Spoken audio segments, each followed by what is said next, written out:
Aldi. Atëherë, si fillim më dua të theksoj që ky monolog i dedikohet shoqes time të ngushtë, e cila nuk jeton më. Nuk jeton më për shkak të dhunës nga një njeri që besonte se do e mbronte.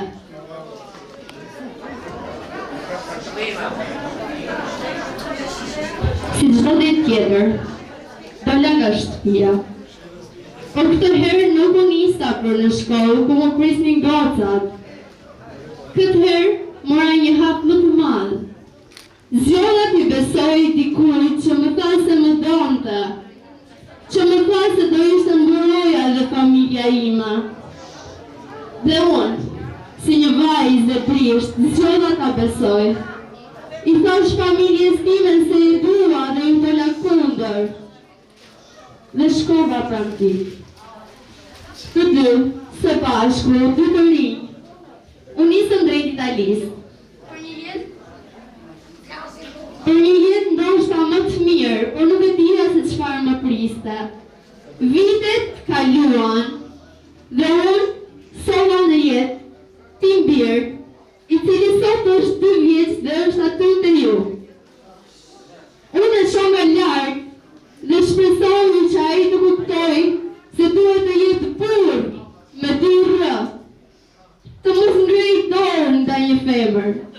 Nuk doja që të ishte ky shembulli i tij që të jetë kundër dhunës. Nuk e doja që i mbjerë të kishte këtë shembull. Unë sot jam këtu, duke ju parë nga larg dhe duke ju folur, mbase edhe pse ju aty, përballë jush. Unë sot jam një ëngjëll. Dhe po ju them mos heshni se këtë gjë e bëna unë. Heshta, durova, nuk fola, familjes time i thash se jam mirë. Dhe ata se kuptuan. Por një ditë, telefonin në nënës time ra. Dhe ajo ishte telefonata që mbase nuk do donte kur ta merrte. Mbase nëse unë do i kisha dëgjuar atë, sot do isha me shoqet e mia. Do kisha vazhduar jetën time. Do kisha krijuar familje. Por sot, për shkak të dhunës, unë nuk jam më në mesin tuaj. Dhe për ty, që i marrë jetën shoqes time, dua të them se unë nuk do të hesht. Shoqëria e saj nuk do të hesht derisa drejtësia të vendoset në vend. Bravo! Bravo!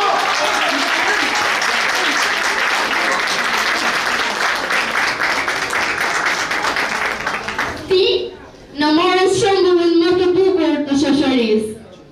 Ti në morë atë që na jep të ne frymëzim se jeta është e bukur.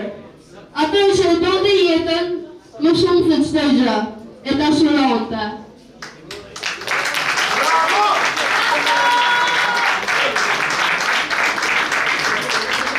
Unë nuk do të hesht për birin e vogël që kërkon mamin e vet dhe sot nuk e ka aty. Ti ndjerë, ta përshafoj, dhe ti të të dua mam.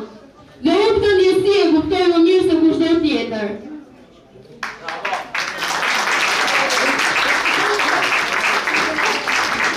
Të mësimi më spektator, të ndalojmë dhunën për të shfëtuar një jetë tjetër. Ju luta, mos heshti, vijeni zërin tuaj, që ta